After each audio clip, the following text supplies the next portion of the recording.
అకాల వర్షంతో నెల్లూరు జిల్లాలో మామిడి, చీని, అరటి, పొగాకు పంటలకు తీవ్ర నష్టం వాటిల్లింది.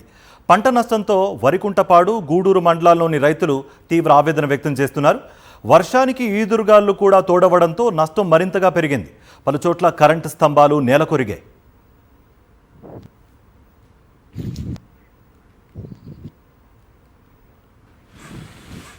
అకాల వర్షంతో నెల్లూరు జిల్లాలో మామిడి, చీని, అరటి, పొగాకు పంటలకు తీవ్ర నష్టం వాటిల్లింది.